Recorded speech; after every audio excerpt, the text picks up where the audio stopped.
Magbigay na may galak para sa Panginoon. Magbigay na may galak para sa Panginoon.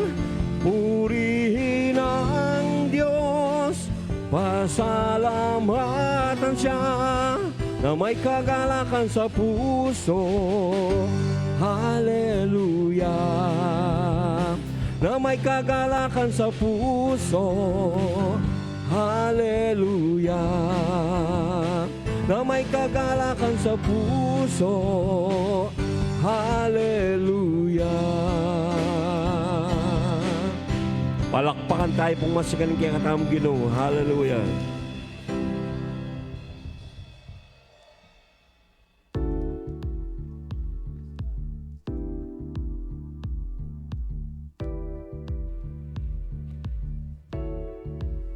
Praise the Lord. Amen. Glory to God. Praise the Lord. Magandang umaga po. Salamat po sa Panginoon. Announcement po. Sa mga susunod pong mga linggo ay meron po tayong leadership training. Pinag-aaralan po natin ang isang libro, yung tinatawag nilang Effective Leadership. So tayo pong lahat ay invited. Nag-start po tayo ng 8 a.m. Ano po, bago ang ating worship service. Nag-umpisa na po tayo kanina at ipanalangin po natin na itong pag-aaral na ito ay maging kapaki-pakinabang sa bawat isa po sa atin, lalong-lalo na sa tawag ng Panginoon sa atin, sa church. And hindi lamang po sa church, maging ito ay kagamit-gamit din po doon sa outside. Applicable ito outside ng church kung saan ay yung iba po sa atin ay tinawag ng Diyos upang manguna. Ano po? Kung meron po kayong mga Biblia, ay buksan po natin sa Matthew chapter 28, verses 18 up to 20. Tayo pong lahat ay tumayo bilang paggalang sa salita po ng Panginoon. Matthew 28, verses 18 up to 20. Marahil ito po ay memorized po ninyo. Pero tayo po ay naniniwala na ang Diyos ay mayroong parating inilalaan na mensahe para sa atin. Matthew chapter 28, verses 18 up to 20. Then Jesus came to them and said, "All authority in heaven and on earth has been given to me. Therefore go and make disciples of all nations, baptizing them in the name of the Father and of the Son and of the Holy Spirit, and teaching them to obey everything I have commanded you. And surely I am with you always, to the very end of the age." Nagpapasalamat kami, Panginoon, sa binibigay po ninyong pagkakataon sa amin at sa lakas na binibigay mo sa amin, sa aming mga pisikal na katawan, upang kami ay bumangon sa araw na ito at makasamba, makapagbigay ng papuri, makapagbigay ng parangal at makapakinig kami, Panginoon, ng iyong mga salita. Inihiling namin ang banal na Espiritu ay kumilos sa aming mga puso.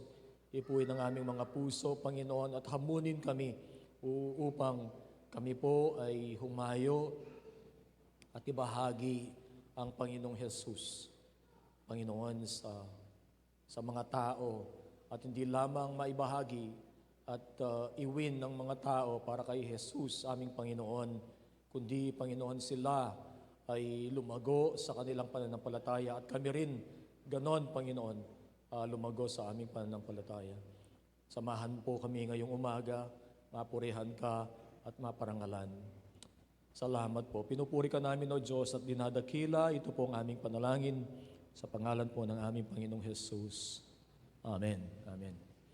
Gusto po nating i-welcome si Gab. Ayun, nakatayo. Palakpakan po natin ang Panginoon. Si Gab, in-invite po siya ni Amy. Praise the Lord. Welcome. Welcome ka dito, Gab. Praise God. We are in a crisis. At marahil po ito, mayroon bang crisis sa bansa namin? Hindi po. Crisis po ng discipleship. Sa bawat taon, ito po ay pag-aaral sa North America. Pag North America, yata ito ay US at saka Canada. Tama po ba? North America. Nearly 4,000 churches nagsasara. Nakakalungkot, At ito ay pag-aaral.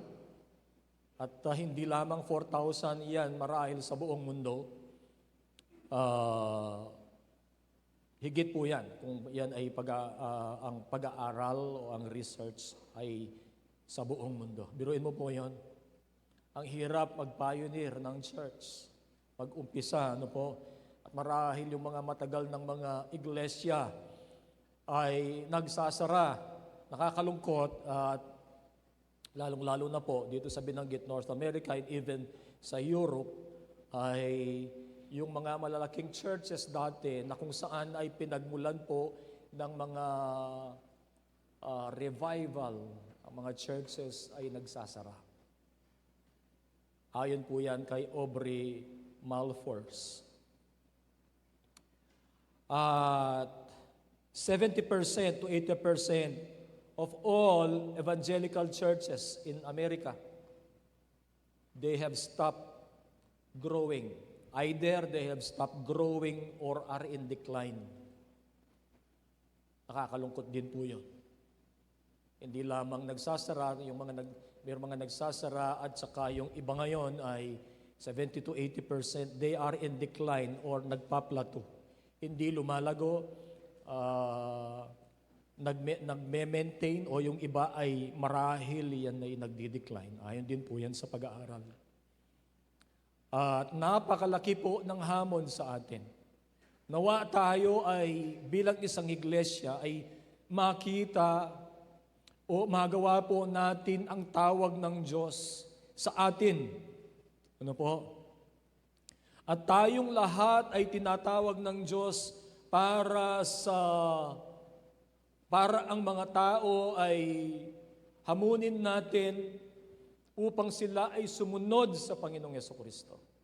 Na sila ay iwin natin upang sila ay manampalataya kay Jesus at sila ay hindi lamang basta umattend ng church, kundi sa kanilang pag-attend sa church ay maayos ang kanilang spiritual na buhay, maayos ang kanilang personal na buhay.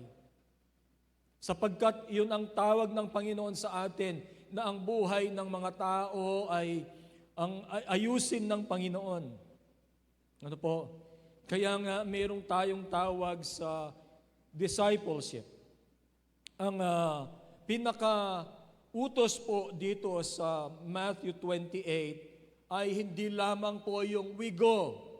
Hindi lamang yung tayo ay mag-win o mag-evangelize ng mga kaluluwa, bagkus yung mga ma-win natin, ma-evangelize natin para sa Panginoong Jesucristo, sila ay manatili. At doon po pumapasok yung discipleship. Go and make disciples.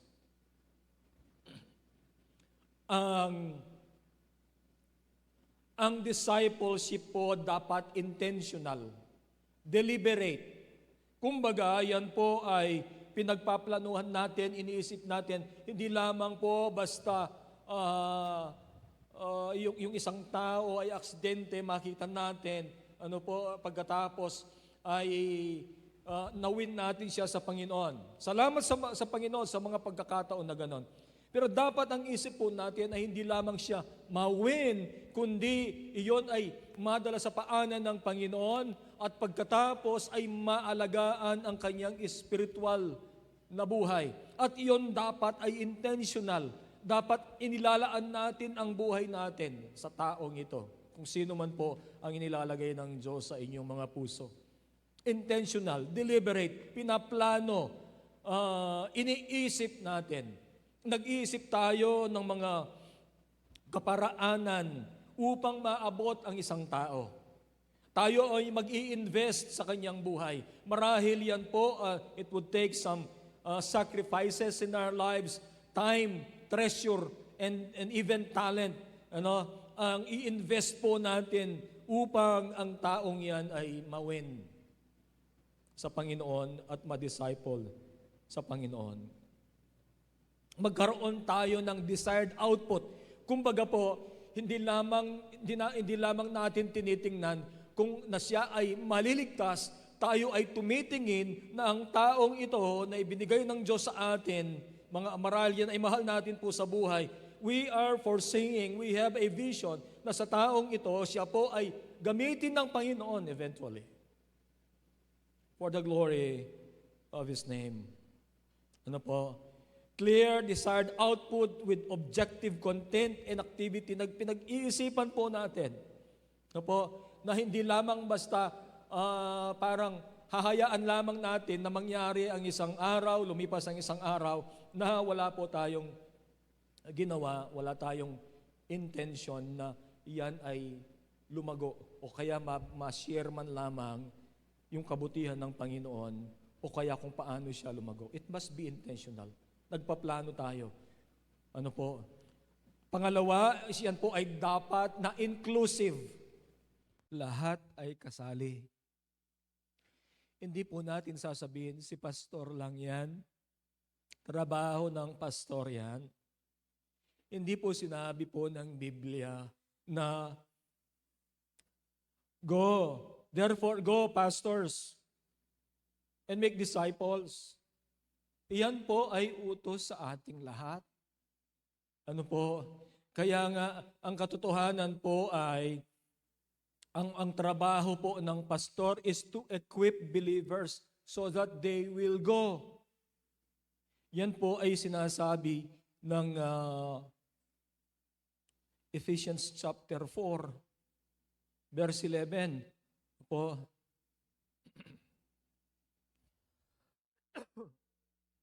So Christ Himself gave the apostles, the prophets, the evangelists, the pastors, and teachers to equip His people for works of service.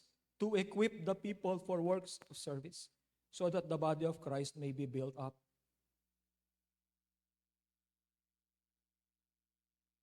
Ang trabaho po ay mag-equip at ang mga na-equip na ito na mga mananampalataya, they will do the works of service. At ito po, kagaya po ng binanggit, ang discipleship ay inclusive. Hindi po natin pwedeng alisin ang ating sarili sa tawag ng Diyos na ito. Tayo pong lahat. We go and make disciples. Deliberately, it includes all people. Tayong lahat ay kinatawag ng Diyos upang paglingkuran po siya sa pamamagitan ng pag-evangelize at pag-disciple. We are investing our lives into other people's lives. And it must be aggressive. It must be aggressive. It requires total commitment to Christ. Kanina po usually po kasi yung mensahe sa lahat ng mga pinapangaral ko sa isang linggo ay pare-parehas. Ngayon, magkaiba. Ano po? Kanina, ipinangaral sa isang church ay yung Daniel chapter 3. Ano po? Nung si Shadrach, Meshach at Abednego ay ipinatawag ng hari dahil ayaw po nilang sumamba doon sa imahe na ipinagawa po ni Nebuchadnezzar.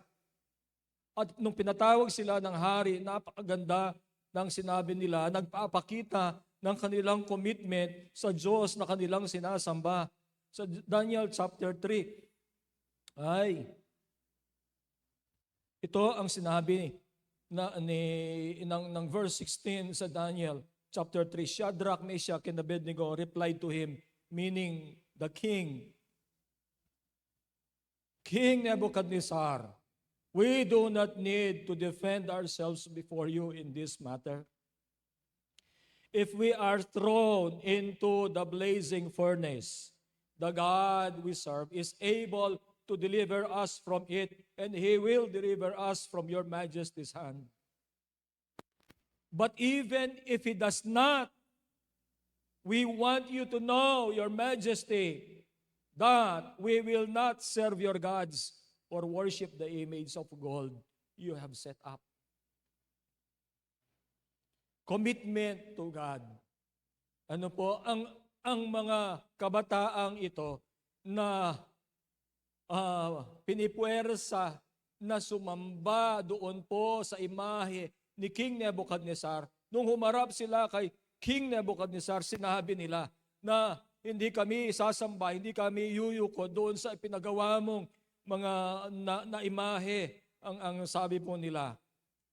And we do not defend, we do not have to defend ourselves before you in this matter. Marahil sinasabi nila, alam mo ang faith namin, O King.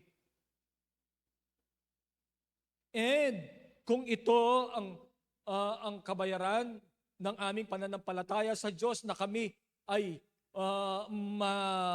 masunog at sa ilagay doon sa sa apoy, sa pugon. So be it. Ganun po ang sinasabi nila. Kaya kaming iligtas ng Diyos, pero kahit hindi niya kami iligtas diyan, hindi pa rin kami susunod sa utos ninyo. It speaks of their commitment to Christ. It is an aggressive faith. Kailangan po natin na ang mga ng pananampalatayang ito sa buhay natin ay makita sa ating buhay. Makita ng mga tao na mayroon tayong pananampalataya sa Diyos, na kahit na ano ang mangyari, nandun ang ating pananampalataya, nandun ang ating commitment sa Kanya. Even sa pagkakataon pong ito, sa Daniel chapter 3, kahit maitaya po ang kanilang buhay. Huwag nawa na sa mga sa buhay po natin ay even sa maliliit na bagay ay naitataya ang ating pananampalataya at tayo ay natatalo. Hindi na ipapakita ang pananampalataya. Hindi na ipapakita yung passion natin, commitment, endurance ng ating faith dahil tayo ay tumatalikod. Dahil hindi natin na ipapakita doon sa mga times na ang Panginoon ay pwede sanang gumawa ng kamangha-mangha sa ating mga buhay. Pero tayo po ay umuurong doon sa hamon. Ano po? This is the great calling of the church today. Huwag tayong umurong doon sa tawag ng Diyos na invest natin ang ating buhay sa mga tao.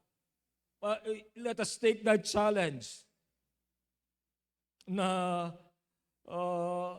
ang buhay natin ay una ibigay natin sa Diyos at i-invest natin sa mga tao. Ano po ba ang discipleship? What is discipleship? Ang discipleship making is an intentional process. Ano po? Intentional process of evangelizing non-believers. So hindi natin kaparehas pananampalataya po ito. Ano po? It's an intentional process. Kumbaga, meron tayong ipinapanalangin at ito ay inilagay ng Diyos sa ating puso. Ipinapanalangin natin na ang taong ito na hindi naniniwala sa Panginoon, hindi naniniwala sa Biblia, ipinapanalangin natin na eventually maniniwala, eventually na siya ay magbabasa ng Biblia. Ano po? So it's an intentional process, evangelizing, winning people for Jesus Christ. Unang step po yon, na sila ay maidala natin sa paanan ng Panginoon. Madalas po, nung mga nauna, yan, doon tayo natatapos. Na-lead natin siya sa prayer, ng acceptance sa Panginoon. At tayo ay nagbubunyi, tayo ay masaya. Tama po yon, kasi sinasabi po ng Biblia, na ang isang tao na nagbabalik loob sa Panginoon tinatanggap si Jesus bilang Panginoon at sarili niyang tagapagligtas, ang sabi ng Biblia, ang mga anghel sa langit ay nagdiriwang, nagsasaya sa isang kaluluwa na naliligtas. Tama po yun. Tayo dapat ay magsaya sa isang kaluluwa na lumapit sa Panginoon. Pero hindi po dapat matapos doon. Because there is that greater challenge po na ang taong ito ay manatili sa kanyang pananampalataya. Kapag hindi po kasi siya naalagaan, ang pwedeng maging bunga niya, pag hindi naalagaan, ay siya po ay manlalamig. Yung dating mainit, yung naranasan niya ang pagliligtas ng Panginoon. Kasi masaya sa damdamin, hindi po ba? Yung alam mo na ikaw ay ligtas ng Panginoon. Nandun yung masaya, gusto mo maglingkod sa Panginoon. Yung ang bukang bibig mo ang Panginoon. Walang ibang sinasabi kundi ang maglingkod sa Panginoon. Walang ibang bukang bibig kundi si Jesus. Ang ginawa niya, first few months. Pero pagkatapos po noon ay magbabalik yung reality, yung hamon ng buhay. At doon sila dapat madala, yung ma-establish po sa isang naniniwala sa Diyos ngayon, ma-establish sa Kanya ang pananampalataya. Doon po sa sinabing parable ng Panginoon, doon sa mga persecution ng buhay o ng pananampalataya, o kaya yung challenge ng yung pleasures of this world, yung ino-offer ng mundong ito. Kailangan mapagtagumpayan po ang mga yon. Kailangan ma-establish ang kanyang pananampalataya sa Panginoon. At tayo ang tutulong sa kanila upang ma-establish ang kanilang pananampalataya, upang ma-equip sila. And eventually, sila po ay maglingkod sa Diyos pagkatapos ng proseso, at magpapatuloy po ang proseso ng discipleship. Ang disciple po ay tagasunod. Ang ibig sabihin ay tagasunod, disipulo. At tayo ay sinasabihan ng salita ng Diyos na ang mga tao ay i-win natin sa Panginoon. At ang sabi po ng Matthew chapter 28, ito ang hamon po sa atin, to teach them everything God has commanded us. Jesus has commanded us. Nandyan po yan sa salita ng Diyos. Sa verse 20, and teaching them to obey. Hindi po natatapos dun sa mawin natin sila. We need to teach them to obey everything Jesus has commanded us. Amen. Yan po ang discipleship. It's an intentional process. At yan po ay ulit-ulit po na proseso na gagawin po natin. We need to commit ourselves dito po sa process na ito. Discipleship making happens in the context of the local church. Outside of the local church, wala pong discipleship. Meron po tayo dito sa context ng local church. Saan po ba ang lugar na kung saan pwede tayong makapaglingkod sa Diyos? Ano ang iniwan ng Panginoon sa atin na kung saan tayo maglilingkod sa Diyos? Sa church, sa konteksto po ng local church. Sasabihin natin, pastor, maglilingkod ako sa Panginoon, magsishare ako. Paano tayo magkakaroon ng fellowship? Paano natin aalagaan ang mga ito? Doon po sa context ng local church. At tayo ay isang local church. Nangyayari ang discipleship making, nangyayari ang pagtuturo ng salita ng Diyos. Nangyayari yung pagpapalakasan po natin. Hindi po palakasan na tayo ay merong mga parang competition, kundi po ito ay yung palakasin natin ang bawat isa na upang sila ay makaharap po doon sa kung anuman ang hamon ng buhay, na tayo ay united, na tayo po ay nagmamahalan, nagdadalahan ng pasanin ayon po sa sinasabi ng Biblia. Nagdadalahan tayo ng pasanin sa isang lokal na iglesia at hindi po, ang tawag dito, naghihilahan pababa. Tayo po ay nagtutulungan, nagdadalahan ng pasanin. Discipleship making happens in the context of the local church. Dito po sa church. Dito tayo kukuha ng instruction from the Word of God. Dito tayo pwedeng tumanggap. Dito tayo pwedeng magbigay. At sa pamamagitan po noon, ang isang lokal na iglesia ay hindi lamang napapalakas, kundi po magtatagal hanggang sa muling pagbabalik ng Panginoon. Nakakalungkot po kung doon sa introduction natin, kagaya doon sa introduction natin, kapag mawala na, halimbawa, ako, kukunin na ng Panginoon, o yung mga kasamang mga leaders ngayon, wala na pagkatapos ang lokal na iglesyang ito ay mawawala. Nakakalungkot. Hindi po dapat ganon. Dapat ang church na ito at ang mga churches na yung mga alam natin na mga churches, o tayo specifically, na kahit na mawala na ang mga ginamit ng Diyos upang ang church na ito ay maitayo, dapat nandirito hanggang sa muling pagbabalik ng Panginoon. Huwag nawa na ang church na ito ay maisara. Bagkus ito ay magpatuloy at ito po ay lumago. Sapagkat yun ang tawag po natin.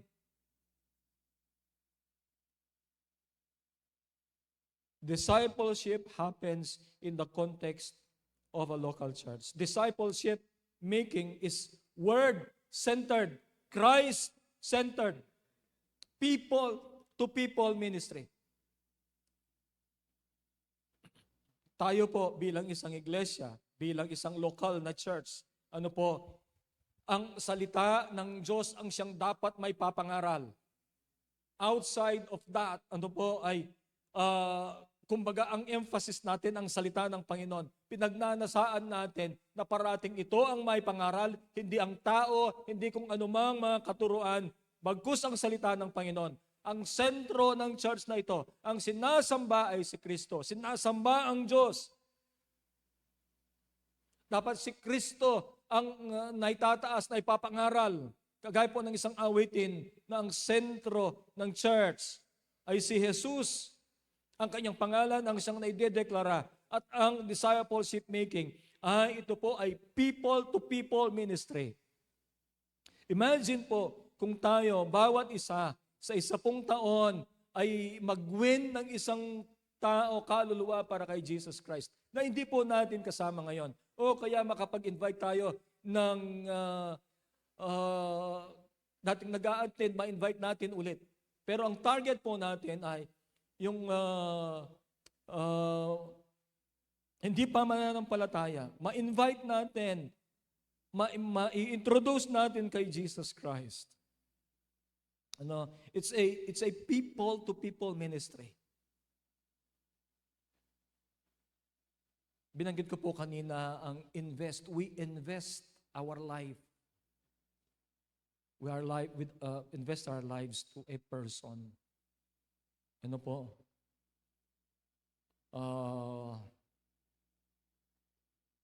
Noong pong una, sa mga profession po, wala naman talagang mga institutions, kagaya halimbawa ng eskwela. Sa mga Hudyo po noon, para ang isang trade ay magtagal. Kagaya halimbawa, carpenter. Ang trade na yan ay ipinapasa sa sa kanyang anak. Trade. Kaya yung mga apelyido nila ay nakabase doon sa kanilang trade. Halimbawa, yung mga kumakanta noon, yung mga carpenter. O apelyido nila, carpenter. Mayroon din mga apelyido, Smith.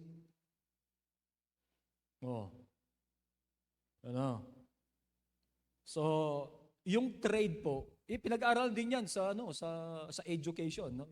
Yung trade ng mga tao, tinuturo po nila.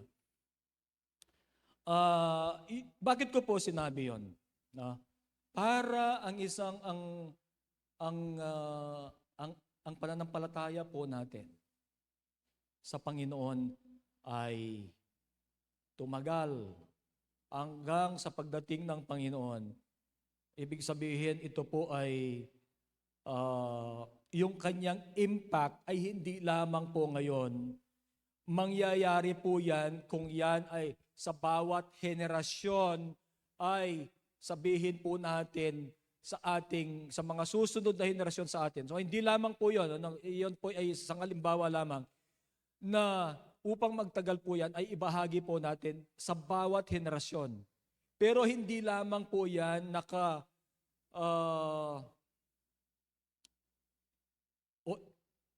hindi lamang po sa mga susunod na henerasyon natin sasabihin, bagkus sa mga same generation natin. Same generation. Ibahagi natin. It's a people-to-people ministry. Christ-centered si Jesus ang pinapangaral at nakabase tayo sa salita ng Panginoon. The church must cultivate a culture of discipleship. The church is just one generation away from dying. If we cannot win the next generation for the Lord, the church, tayo bilang isang lokal na iglesia, mamamatay po. Hindi na magpapatuloy. Pero ang puso ng Panginoon na tayo po ay magtagal hanggang sa muli po niyang pagbabalik. Na ang church na ito ay nakatayo, na ang church na ito ay mainit sa Panginoon. Kung darating po siya within our generation, praise God. Pero kailangan pong ipasa natin ang pananampalatayang ito sa mga susunod na henerasyon na sila ang magdadala po ng liwanag ng salita ng Diyos sa mga susunod sa atin. The church must cultivate a culture of discipleship. Why do we need to disciple believers? So, titingnan po natin, ang dinidisciple po ay mga believers. Ibig sabihin, na-win na natin, nauna po yung evangelism. So, kailangan nating i-disciple ngayon. Ang discipleship is the key element of the Great Commission. Binanggit ko po yan kanina. Ang pinakapuso po ng Great Commission, hindi po yung therefore go. Hindi po yung going. It's in making disciples. Therefore go and make disciples. We need to go, yes. Pero ang kailangan po doon sa mga nawin natin sa Panginoon, sila po ay dapat ma-disciple. Kailangan nilang malaman ang patungkol sa Panginoong Jesus. Kailangan silang magbasa ng salita ng Panginoon. Kailangan silang maturuan doon po sa pagsunod sa Panginoon. Kung halimbawa, mawin siya sa Panginoon at hindi niya gagawin ang mga spiritual disciplines, hindi niya gagawin yung pagsunod, malamang-lamang yan po ay magbabalik lang doon sa dati. Hindi niya mararanasan yung transformation. Hindi siya susunod sa Panginoon. Akala ang maiisip niya, ay total, ligtas na ako, hindi ko na kailangan yung mga ganito, mga ganyan. Pero kasali po sa ating pananampalataya, kasali sa discipleship, ay yung transformation ng ating buhay. The Great Commission is about making disciples and not making converts alone. Nakakalungkot kapag sasabihin, na-convert ako, tinanggap ko si Jesus as my Lord and my Savior. Pagkatapos, ang kanyang pamumuhay ay taliwas kung ano ang nire-require ni Jesus Christ.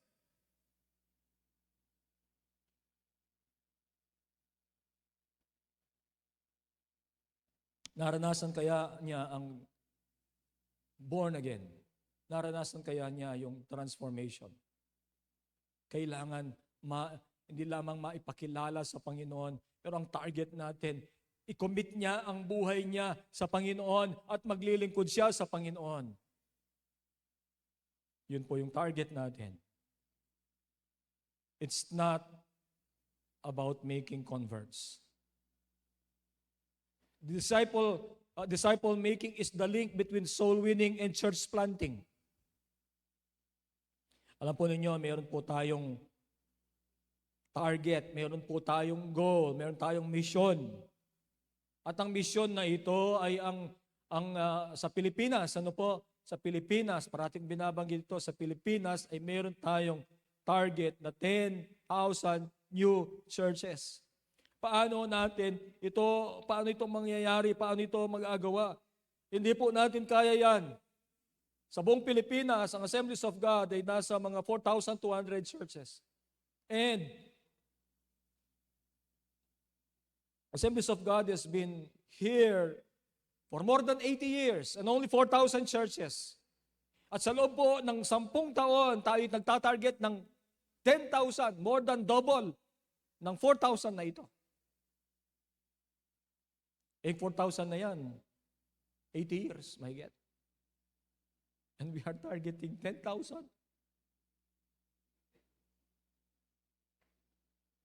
10,000 churches in 10 years. Up until 2033. That's impossible. Pero kung ang goal natin ay yung kayang-kaya natin, yung kung posible lang, tayo na lang ang gagawa. Pero dahil yan ay imposible, tayo ay tatawag sa Diyos, tayo magtitiwala sa Diyos. And that is our offering sa Panginoong Jesucristo doon sa 2033, 2,000 years ng kanyang muling pagkabuhay. It's a link winning souls and church planting. And this is the key to the success of MM33. Discipleship. Kung lahat tayo maglilingkod, kung lahat tayo ay kikilos na ibabahagi si Jesus Christ, nandun yung passion natin para sa Panginoon, nandun yung commitment natin sa Panginoon to serve Him. Ano po? Ang discipleship ay inaalagaan po niya ang mga mananampalataya, nurture believers. Discipleship nurture believers to have strong relationship with God and fellow believers. Kaya nga importante po ito eh. Hindi lamang tayo natatapos in winning people for Jesus Christ, but we are nurturing them. Balikan natin yung verse 20, teaching them to obey everything I have commanded you. It nurtures the believers to have a strong relationship first with God. Napakahalaga po ng alagaan natin ng ating relasyon sa Panginoon. Maaalagaan po ito kung tayo ay natuturuan. Sa context po ng local na iglesia, tayo ay nagpapalakasan. Tayo ay willing na maturuan. Wala sa isip po natin na, mas biyasa ko pa, Ken.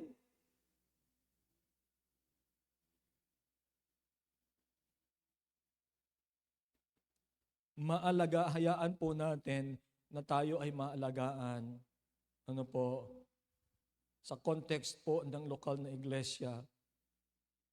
At ang target po natin ay mapalakas ang ating relasyon sa Panginoon. Nagdadala ito ng kagalakan sa bawat isa sa atin. Kung tayo po ay, halimbawa, meron tayong nawin sa Panginoon, pagkatapos makikita mo naglilingkod siya sa Panginoon. And you were used by God, na siya ay mapalakas, na siya ay matransform ang kanyang buhay, na nakikita mo ngayon, hindi na siya kailangan na i-prompt mo pa siya, kundi nagkukusa siyang maglingkod sa Panginoon.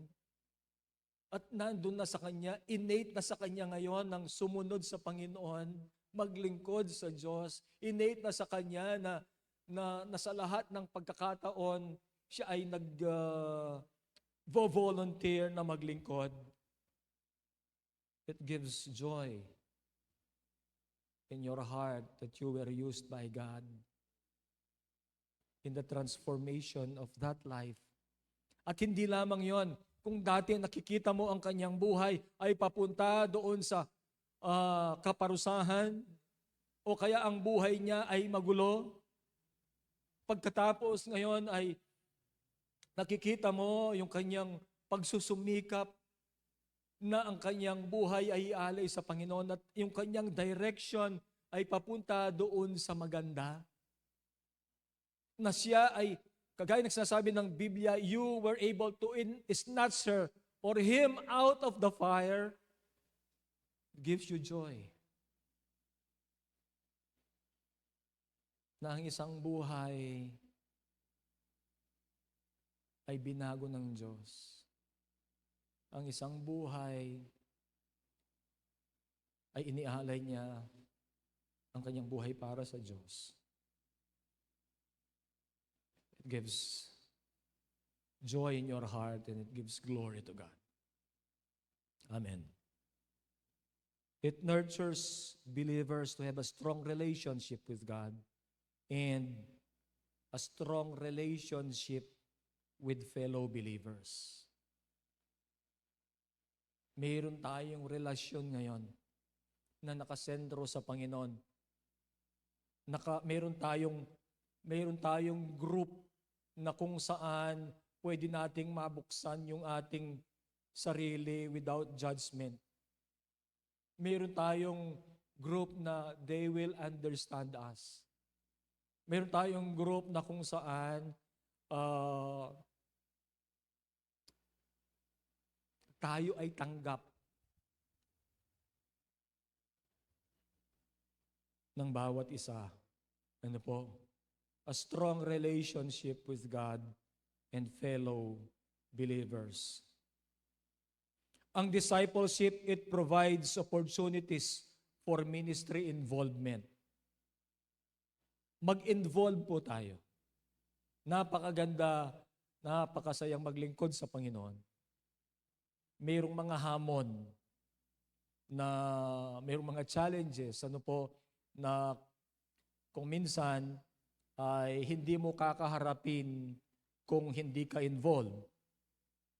Pero pag mag-involve po tayo, yung joy naman na hindi mo mararanasan, ay nararanasan mo. Dahil ikaw ay involved sa ministry.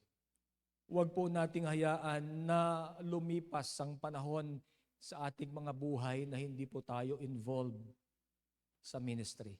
Mayroon pong parating nakalaan sa bawat isa sa atin. Tayo po ay pinagsama-sama ng Diyos sa isang iglesyang ito. Kakailanganin po natin ng bawat isa. Tayo po ay isang katawan. Hindi po pwede na walang atay yung katawan. Baka ikaw yung atay. Ibig lang pong sabihin niya. Ang sinabi po ni Paul ay yung mga features, mga bahagi ng katawan sa nakikita, mata, ilong.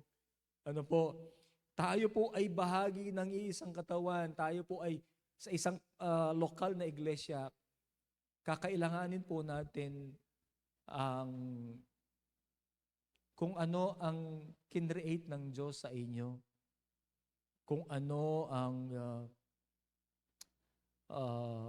ministry na pinili po ng Diyos sa inyo, kakailanganin sa isang iglesia. At tayo ang pinagsama-sama ng Diyos sa iglesia pong ito. Kailangan natin ng bawat isa. Mag-involve po tayo sa ministry. At ang isa pong mananampalataya ay hindi lamang po tinawag upang maligtas. Tama po, tayong lahat ay tinawag upang maligtas.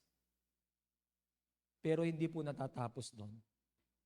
Every Christian is called not only to be saved, but to serve. Tayo pong lahat ay haharap sa Diyos. At alam po ninyo, sa ating pagharap sa Diyos, hindi naman po yung judgment ng isang mananampalataya ay hindi naman ganito. Ikaw, Rufino, saan ka ba pupunta? Punta ka sa impyerno o sa langit? Hindi po ganon. Ang judgment po natin ay yung pagputong ng mga korona. Ligtas na po tayo.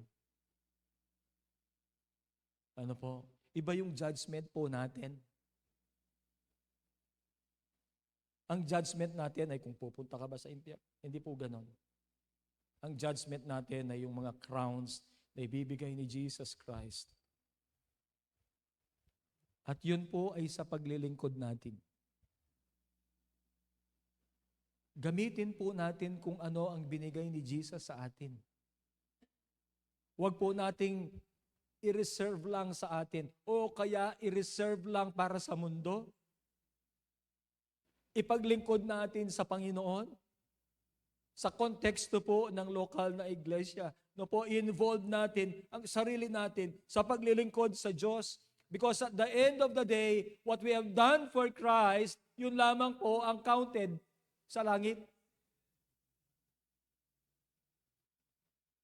Pwede tayong magpagod, doon sa ibang paglilingkod outside of the context ng church.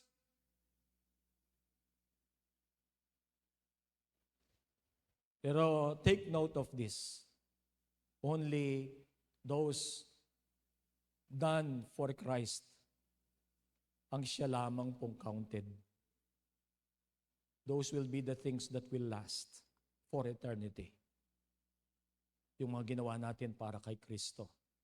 We are called not only to be saved, but to serve. And the primary role of the pastor is to equip all believers for the ministry. Meron po tayong discipleship, leadership training. Meron din po tayong Bible study kapag Tuesday. Yan po ay at the comforts of our home.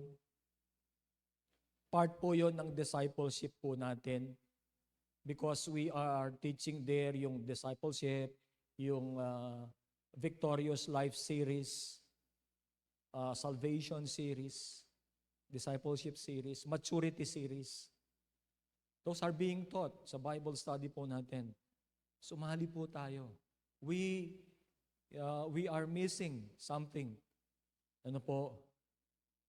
Sa bagay, uulitin naman po yan because this is a process. Pero sana kung dumaan na tayo doon, pwede na natin i-apply sa ating pong mga buhay. Kung ano po ang involvement, kung ano po ang gusto po ninyo na paglilingkod, approach me. Tulong-tulong po tayo in advancement of the kingdom of God. Sayang po yung mga panahon, binibigay na opportunity ng Panginoon sa atin. We do not know what life will bring us in the future. Sinong nakakasigurado po sa buhay niya, let's say in a month's time? Wala naman. Pero tayo we are hoping na, sa next 2 years, next 3 years, tapos na ako ng pag-aaral. We're hoping for that. But are we sure of that? We do not. We are not sure of that. Ang sigurado lang po ay itong araw na yung oras na ito. Lumilipas po ang panahon, oras, at tayong lahat ay papunta doon sa eternal, o doon sa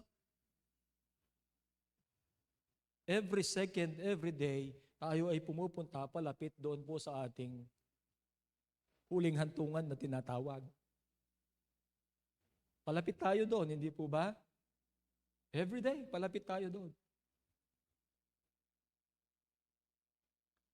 Yung po bang panahon na binigay ng Diyos sa atin ay in-spend natin or in-invest natin into His service. We are called not only to be saved, but to serve. Parati ko pong binabanggit ito, kung babalikan natin ang ating buhay, have we given the best years of our lives in our service to God? O hinahayaan nating ubusin ang lakas natin, ang panahon ay lumilipas, pagkatapos nandun na tayo sa panahon, gusto nating maglingkod sa Panginoon, wala na tayong lakas.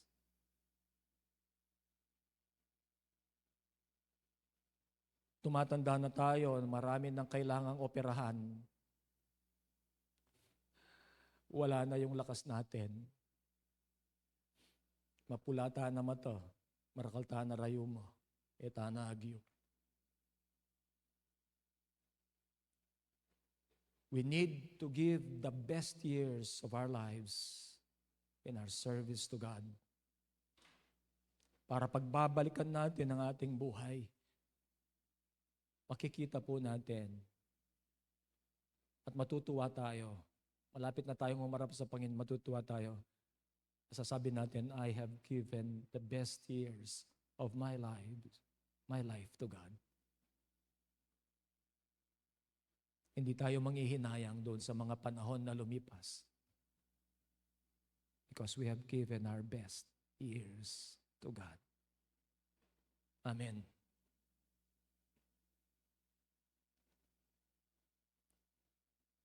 It's the role of the pastor to equip the believers. Binasa ko po yan kanina. Ano po? Sama-sama tayong maglingkod, sama-sama nating i-advance ang karya ng Panginoon.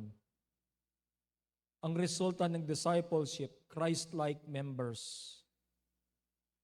Tayo po ay meron tayong mission, honor God and make Christ-like disciples.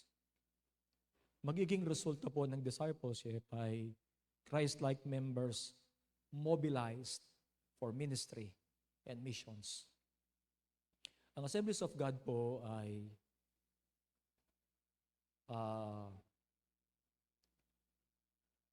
pinapalakas ang kanyang missions. Ano po? And you are part of that. Marami po sa inyo ay nagbibigay ng 50 pesos per month. Sumusuporta po kayo sa missions and we give that to the General Council. Ano po?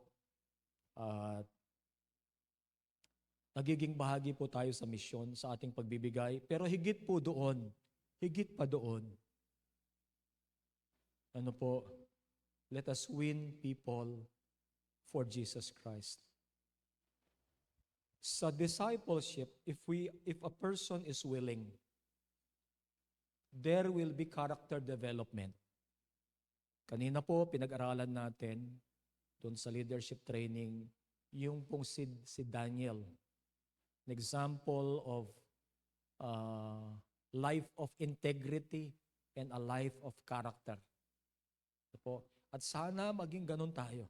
Ano po? Na ang ating buhay ay kakitaan po ng character. At sa discipleship ay there will be character development. Ano po sa discipleship? There will be ministry involvement.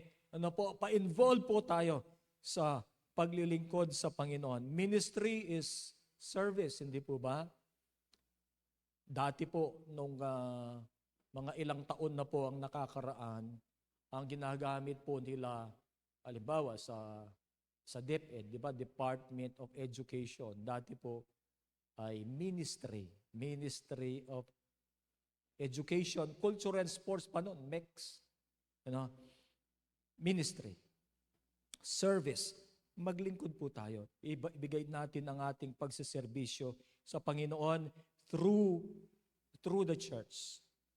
At sa pamamagitan po ng discipleship ay magkakaroon tayo ng missions mindset na hindi lamang po tayo, hindi lamang ang sarili natin ang ating iniisip, kundi maging yung ating kapwa.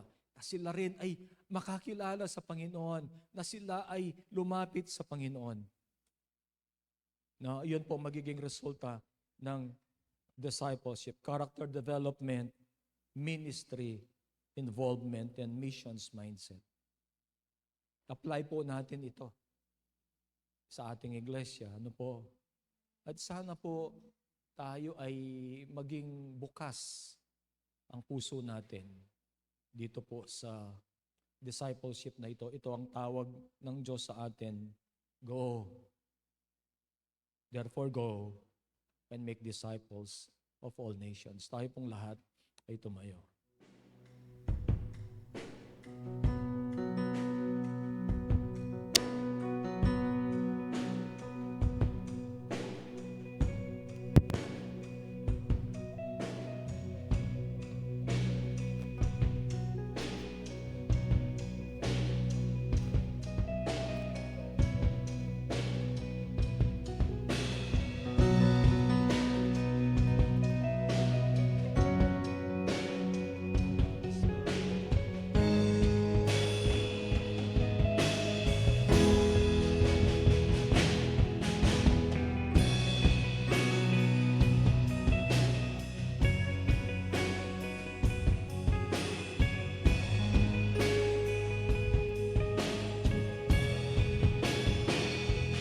God is able, He will never fail.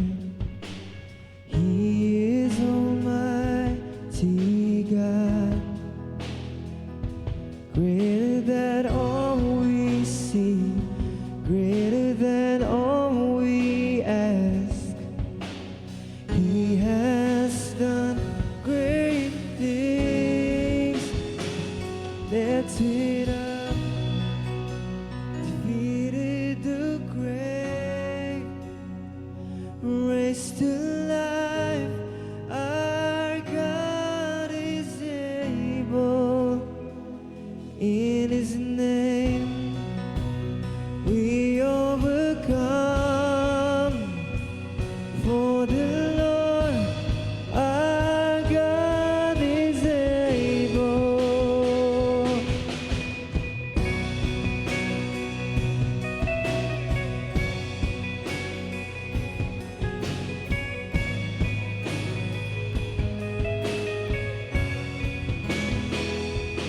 God is with us, God is on our side.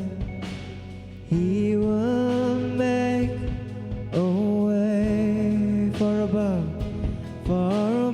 all we know, far above all we hope. He has done great things. Lift it up, lift it up. Defeated the grave, raised to life. Our God is able. In His name, we overcome. For the Lord our God is able. Yeah.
Gamitin mo po ang aming mga buhay, Panginoon, upang mawin po ang mga tao para sa aming Panginoong Jesus.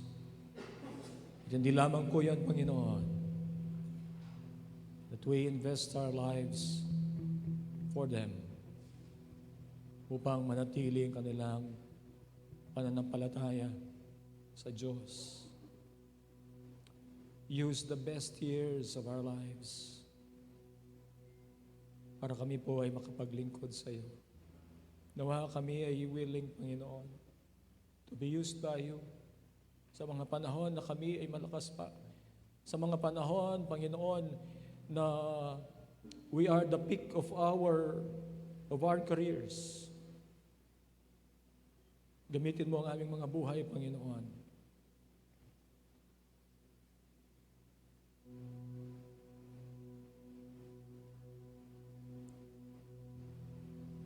We continue to humble ourselves before you. Basagin mo ang aming mga puso, Panginoon.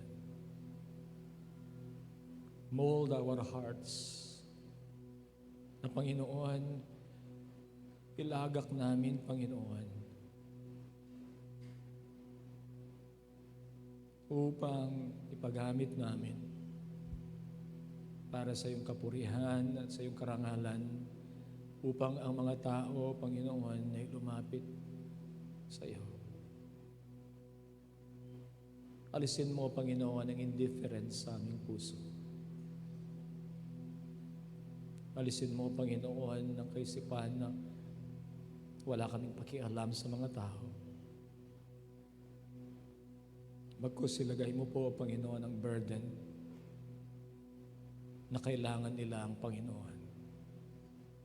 At kami tinatawag mo, Panginoon, upang ibahagi si Jesus sa kanila. Hallelujah. Ipuin mo ang mga puso namin, Panginoon. Sa mga susunod na mga araw at panahon, gamitin mo ang buhay na ito, Diyos,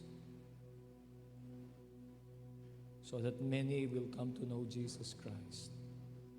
We will go and make disciples of all nations. Tumitingin kami, Panginoon, sa panahon na, Panginoon, na marami kang ililigtas. Na marami, Panginoon, kung hindi man lahat, ay bibigay ang iyong buhay sa paglilingkod. Lord, maging malakas ang hipo ng banal na Espiritu ngayon sa bawat isa sa amin.